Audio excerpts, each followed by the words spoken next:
হাসিনার আমলে শিক্ষা আর চাকরি ক্ষেত্রে সে মুক্তিযোদ্ধা কোটা নামের একটা লোক দেখানোর ব্যাপার চালু রাখছিল। তো এটা চালু রাখছে যাতে সে তার নিজের দলের লোকজনকে বড় বড় পোস্টে রাখতে পারে, যেটা আমাদের মতো অনেক ট্যালেন্টেড মানুষের জন্য প্রচণ্ড পরিমাণে আনফেয়ার। এই আনফেয়ারটার এগেনস্টেই আসলে আমরা কোটা আন্দোলনে নামছি। যদিও আমরা অ্যাপারেন্টলি আন্দোলন করতেছিলাম কোটার বিরুদ্ধে, কিন্তু এই আমাদের মনের মধ্যে ছিল এই যে হাসিনার 16টা বছর ধরে যে শাসন এবং তার শোষণ, এটার বিরুদ্ধে পুঞ্জীভূত ক্ষোভ। কোনোরকম কোনো নির্বাচন ছাড়াই উনি পরপর 3বার ক্ষমতায় ছিলেন।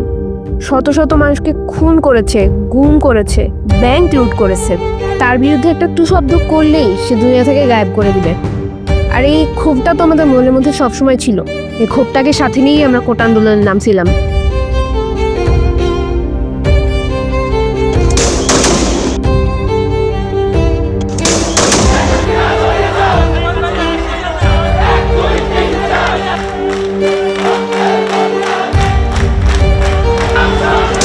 আমাদের দমাইতে শেখ হাসিনা তার সর্বশক্তি প্রয়োগ করছে। হাসিনার সরকার আন্দোলন প্রায় দমন করে ফেলে অবস্থা। প্রধানমন্ত্রী শেখ হাসিনা কোটা রাখবেন না কোটা রাখবেন না। মুক্তিযুদ্ধের বিরুদ্ধে এত ক্ষোভ কেন? তাহলে কি রাজাকারের নাতিপুতিরা পাবে? তখনই আমরা ছাত্রীরা আমরা রাস্তায় নামছি, বিভিন্ন হল এর গেট ভেঙে আমরা সবাই রাস্তায় নেমে আন্দোলন করছি। The whole paradigm shifted. আমরা আন্দোলনকে নতুন রাস্তা দেখাইছি। আমাদের রক্ত গরম হয়ে গেছে, আমাদের কান গরম হয়ে গেছে। আমাদেরকে যে রাজাকার ট্যাগ দিছিল না, আমরা ন্যারেটিভটাই চেঞ্জ করে দিছি। এই মহিলা কিভাবে বলে, সে দেশের প্রধানমন্ত্রী হয়ে এই কথা কি করে বলে, সে নিজেকে কি মনে করছে? সে ক্যাম্পাসে বিজিবি, পুলিশ, টোকাই, ছাত্রলীগ সব নামাইছে। এই যে 20 দিনের মধ্যে ব্রুটালি সে হাজারেরও বেশি ছাত্র জনতাকে তাদের তাজা প্রাণ খুন করেছে। এটা তো ম্যাস কিলিং, তাই না?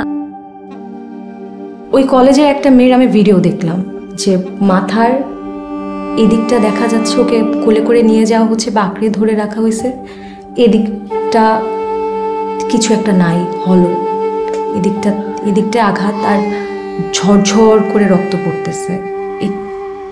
আমি এভাবে কখনো রক্ত পড়তে দেখি নাই।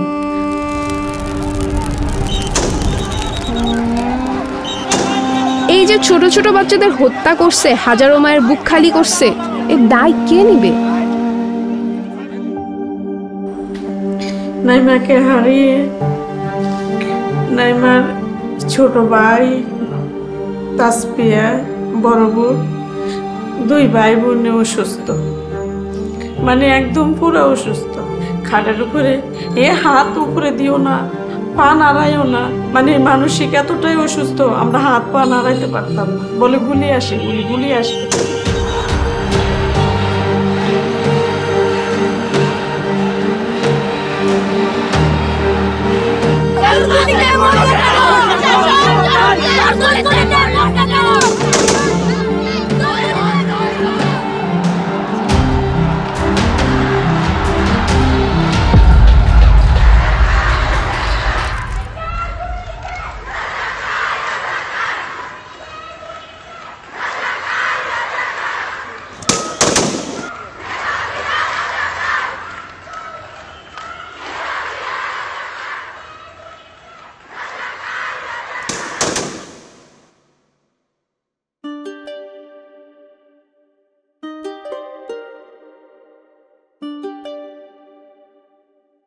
নাইমা ছিল অত্যন্ত মেধাবী। প্লে থেকে প্রতিটা ক্লাসে রুল 1 চালিয়ে আসছে, 8ম শ্রেণী পর্যন্ত চাঁদপুরে। তো ওর বাবার ইচ্ছা, মেয়েরা যেহেতু পড়ালেখা করতে চায়, সম্পত্তি জোড়ায় কি লাভ হবে, আজ আছে কাল নাই। আসল সম্পদ হচ্ছে আমার ছেলে মেয়ে। ছেলে মেয়ে যদি মানুষের মতো মানুষ হয়, এটাই আমাদের সম্পদ। নাইমাকে অনেক সাজুগুজু করতো। হ্যাঁ, ও সবসময় মেহেদি দিত, অনেক সাজুগুজু করত। আর একটা ভিডিও আছে কোথায়, এই যে নাইমা, এই যে বাজি, ঈদে আনন্দ করতেছে, বাজি ফুটে। এই জীবনের প্রথম আমরা ঈদে কোনো কিছু নেইনি।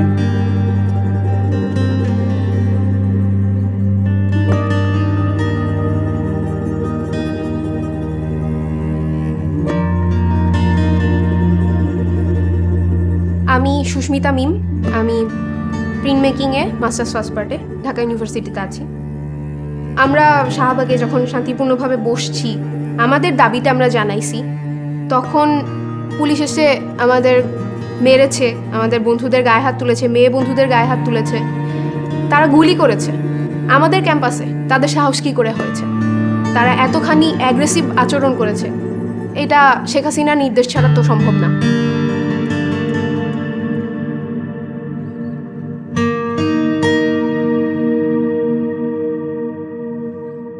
সেদিন আকাশটাও খুব মানে লাল ছিল। আপনাদের মনে পড়ে কিনা যে আমি ফেসবুকে এই যে রক্তমাখা যে ছবিগুলো ওগুলো আর ওই আকাশটার ছবি নিয়ে আমি একটা, যেহেতু আমি ভিজুয়াল আর্টিস্ট, আমি একটা কোলাজ বানালাম। আমি বের হতে চাচ্ছিলাম বাসাতে, কিন্তু পারতেছিলাম না।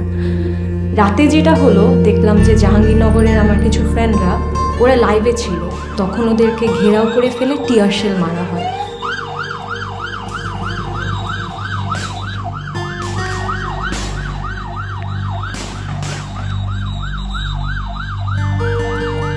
আমার এখনো মানে গায়ে কাটা দিচ্ছে যে আমার বন্ধুদের আমি দেখতেছি যে ওরা কাঁদতেছে, ওরা বলছে আগুন কোথায়, আগুন কোথায়।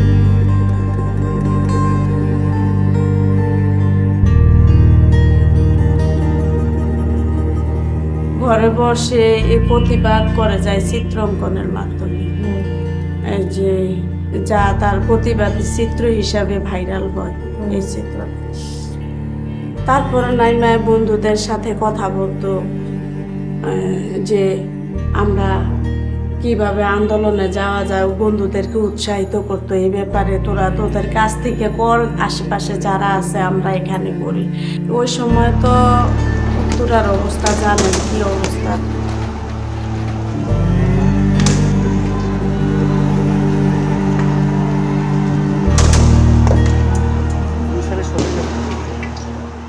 মেয়েটা শুয়ে শুয়ে বলতেছে, মা তুমি এত ভয় পাও কেন? আন্দোলনে যাওয়ার কথা বললে কালকে মাইলস্টোন খোলা, সম্ভবত যদি মাইলস্টোন থেকে মিছিল যায় আমাকে আর তুমি আটকিয়ে রাখতে পারবে না, আমি কলেজ থেকে চলে যাব, তুমি মনে কষ্ট নিও না। আর আমি যদি শহীদ হয়ে যাই তো তুমি আলহামদুলিল্লাহ বলবা।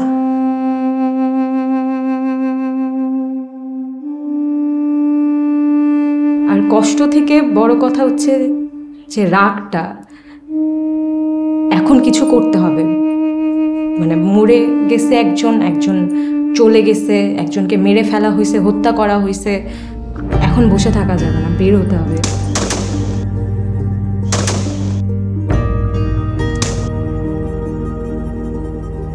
আমি পাঠশালায় পড়ি, পাঠশালা ড্রিকের কিছু মানুষের সাথে, বন্ধু সহযোদ্ধাদের সাথে রাজু ভাস্কর্যে যাই। রাজু ভাস্কর্যে গিয়ে দেখলাম যে আওয়ামী লীগের মানুষজন জড়ো হচ্ছে, জগন্নাথ আওয়ামী লীগ, ঢাকার বাহির থেকে আরও আওয়ামী লীগ, বিভিন্ন ইউনিভার্সিটির আওয়ামী লীগ, ছাত্রলীগের ছেলেপেলেরা আসতেছে। ওদের হাতে একটা রডের মতো, ওইটা নিয়ে ওরা খুব প্রাউডলি হেলমেট পরে রাজু ভাস্কর্যের সামনে দাঁড়িয়ে সেলফি তুলতেছে।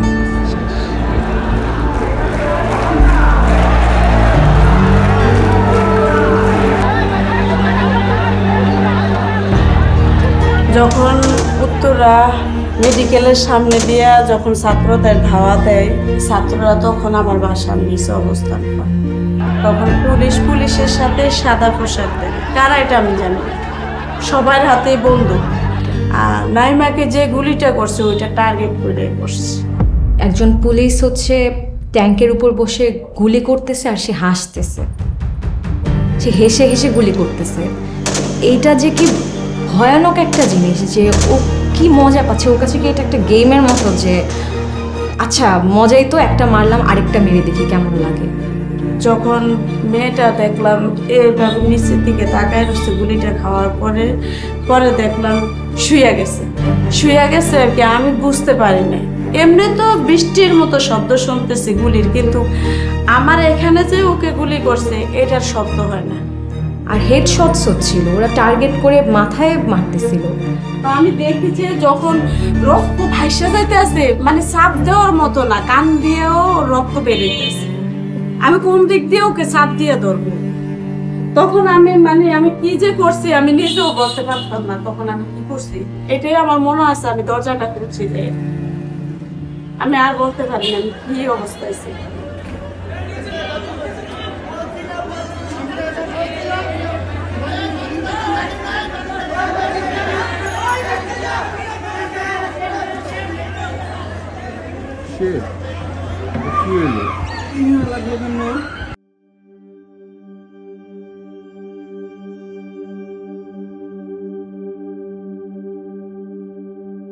নিজ বাসার বারান্দায় যদি গুলি খেতে হয় তাহলে আমাদের দেশের নিরাপত্তা কোথায় শিশুদের?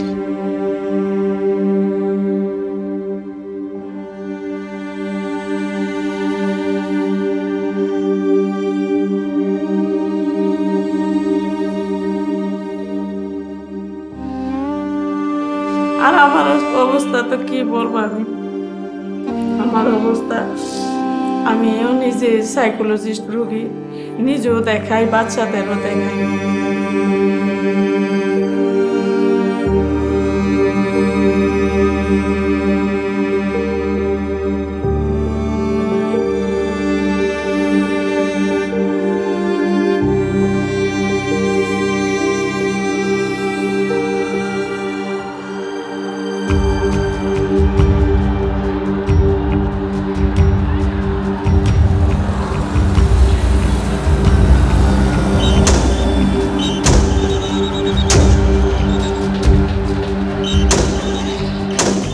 ইন্টারনেট যখন আমরা আবার ফেরত পেলাম অল্প কিছু সময়ের জন্য, তখন আমরা সবাই বলতেছিলাম এখন সবাই দেখে ফেলছে, কেউ বাসায় থাকবে না, কেউ বাসায় থাকবে না, এখন কোনো ন্যারেটিভই বানাতে পারবে না। যত মিথ্যা কথাই বলুক যে ডেটা সেন্টার পুড়ে গেছে, মেট্রো এই হয়েছে সেই হয়েছে, হ্যান হয়েছে ত্যান হয়েছে, এত নাটক কেউ বিশ্বাস করবে না, সবাই দেখে ফেলতেছে প্রুফ। আল্লাহ আমাদের ঘুম যে কায়রা নিচ্ছে, তুমি তার বিচার আল্লাহর কাছে বিচার।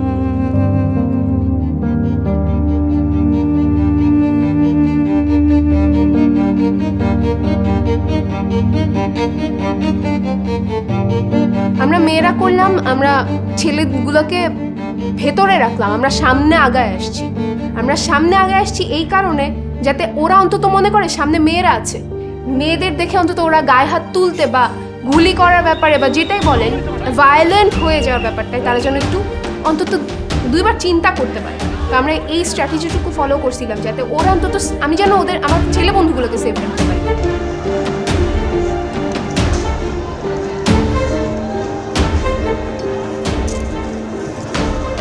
পুলিশরা দাঁড়ানো বেগম রোকেয়া হলের দিকে, স্টুডেন্টদের যেতে দিল, দলটাকে যেতে দিল। পেছন দিক থেকে পুলিশের আরেকটা বা বিজিবির পুলিশ সহ আরেকটা ফোর্স হচ্ছে গেল, স্টুডেন্টদের স্যান্ডউইচ করে এরপর টিয়ারশেল মারলো ওখানে। ওইটা আমার জন্য খুবই, আমার বুকে লাগছে জিনিসটা। তখন আমাদের দুজন নারী মানবাধিকার কর্মী আর আমাদের ফটোগ্রাফার একজন আপা, ওনারা তখন পুলিশদের বললেন যে আপনারা কতটা নির্লজ্জ হতে পারেন, যেমন নিরস্ত্র বাচ্চাদের গায়ে আপনারা হাত তুলতে পারতেন, পুলিশদেরকে বলতেছিল। এরপর পুলিশটা যেটা করলো, হাসা শুরু করলো, হা এভাবে বলে। এরপর ওনারা আমাদের ভিডিও করা শুরু করছে। এরপর আমরা বললাম যে ছবি তুলবেন, ভিডিও করবেন, আরও কাছে আসেন। একটা ভয় থাকার কথা যে আমাদের ছবি তুলে নিয়ে যাচ্ছে, আমাদেরকে পরে ধরে নিয়ে যেতে পারে, বাসা থেকে নিয়ে যেতে পারে, কারণ আপারা তো নোন ফেস, আমি হয়তো এতটা নোন ফেস না হতে পারি, কিন্তু ওনাদের বুক ভর্তি সাহস, ওনারা এসব তোয়াক্কাই করেনি।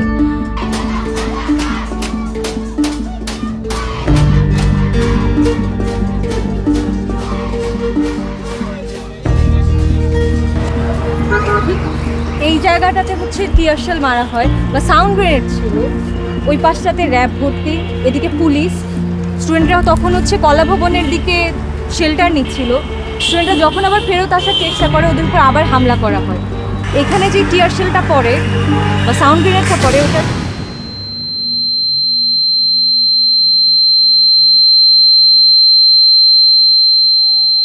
তখন আমার কান বন্ধ হয়ে যায়। আর মানুষজন সাথে সাথে ছোটাছুটি শুরু করে, তখন আমি গিয়ে এই স্তম্ভের এখানটাতে আমি একটু শেল্টার নেওয়ার চেষ্টা করি। এখানে আমি কিছুক্ষণ দাঁড়িয়ে আশেপাশে একটু স্ক্যান করি যে আমার পরিচিত কি কেউ আছে কি না। আমি জানি না, আমার কাছে শক্তি ছিল আমার ক্যামেরাটা। আমি ফোন বের করে আমি ভিডিও করছি, ওই ভিডিওগুলো এখনও আছে আমার কাছে, যে আপারা বলতেছেন। আমি যেহেতু ভয়েস লাউড করে বলতে পারতেছি না, আমার শক্তিটা হচ্ছে আমার ক্যামেরা। আমি ছবি ভিডিও, ওটা আমার শক্তি। আমি ওটা ক্যাপচার করি।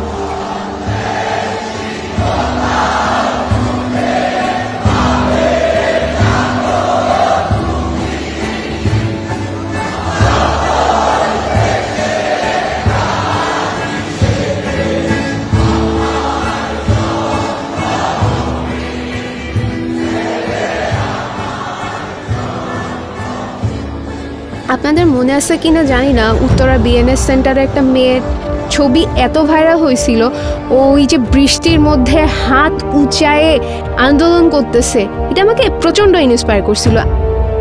আমার ধারণাটা সব মেয়েদেরকেই আসলে ইন্সপায়ার করছে। আমার মনে হয়েছিল ও পারলে আমি কেন পারবো না।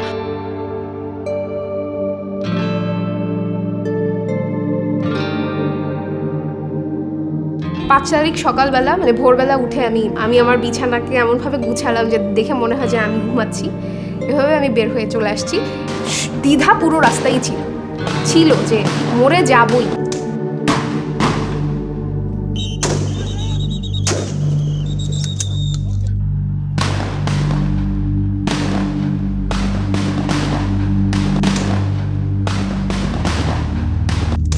আবার একই সাথে এটাও ভেবে খুব ভাল লাগতেছিল, রাস্তায় ট্যাঙ্ক দেখতেছি কন্টিনিউয়াসলি, যেখানে সেখানে আর্মি দাঁড়াচ্ছে, সব ভেহিকেলগুলোকে আটকাচ্ছে ওরা।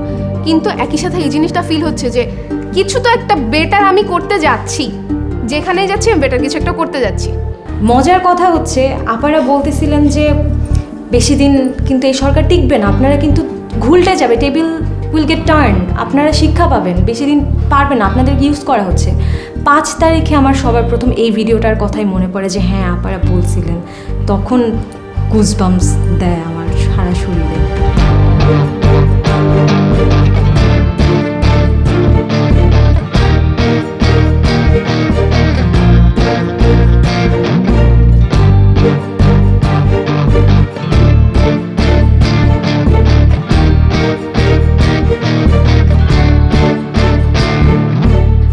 এরপর তো অনেক অরাজকতা হলো, ডাকাতি হচ্ছিল অনেক। আমরা ওই সময় একটা টার্ম ইউজ করতেছিলাম যে লাইলাতুল গুজব, মাইনরিটির উপর হামলা হচ্ছিল, সেটা পাহাড়ে হোক, মরাল পুলিশিং হচ্ছিল।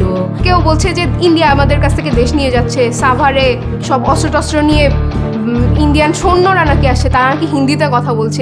অনেক অরাজকতা হচ্ছিল, কিন্তু ওইটা স্বাভাবিকই ছিল, কারণ এগুলো তো অনেক দিনের পুষে রাখা একটা গ্রাজ, সবার সব কিছু তখন বেরিয়ে আসছিল, যার যত রকমের রাগ ছিল সব বেরিয়ে আসছিল। দ্বিধাদ্বন্দ্ব বলতে আমরা মজা পাচ্ছি, অবাক হচ্ছি, একই সাথে মানে অনেকগুলো অনুভূতি আসলে কাজ করতেছে যে দেশে হচ্ছে এটা কি।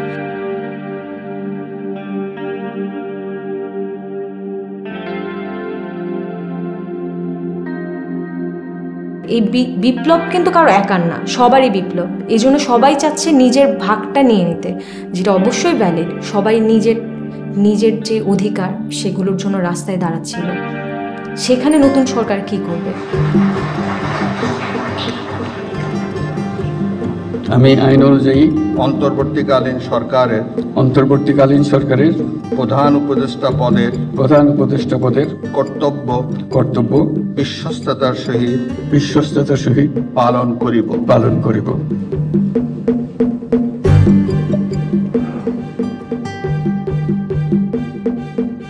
5 আগস্টের পরে একটা জিনিস খেয়াল করলাম, আমরা মেয়েরা আরো বেশি পলিটিক্যালি ইন্টেলিজেন্ট হয়ে গেছি। আমরা আরো জানার চেষ্টা করছি, পড়ার চেষ্টা করছি, তর্ক করতেছি, প্রশ্ন করতেছি। যেহেতু আমরা নিজেদের নিয়ে সচেতন হয়ে গেছি, আমাদের আর থামায় রাখার কিছু নাই। আমি যেখানে আপনাকে বললাম যে আমি অনেক রেগে গেলেও ভয়েস লাউড করতে পারতাম না, সেখানে আমি ভয়েস লাউড করা শিখে গেছি। পাখি যখন একবার খাঁচা ভেঙে উড়ে যাওয়ার কৌশলটা শিখে যায়, তখন তাকে আর খাঁচায় বন্দি করা যায় না। এই যে জুলাই আন্দোলন, এই যে নতুন স্বাধীনতা আমরা আমাদের ছোট ছোট ভাই বোনের রক্তের বিনিময়ে পাইছি, এটা আমরা কোনোভাবেই বেহাত হতে দিব না।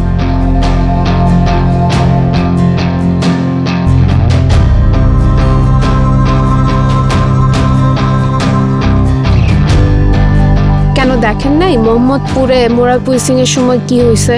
মেয়েদের গায়ে হাত দিছে। আমরা কি করছি তখন? রাস্তায় নামছি। আমরা সরকারকে বাধ্য করছি ওদেরকে অ্যারেস্ট করার জন্য।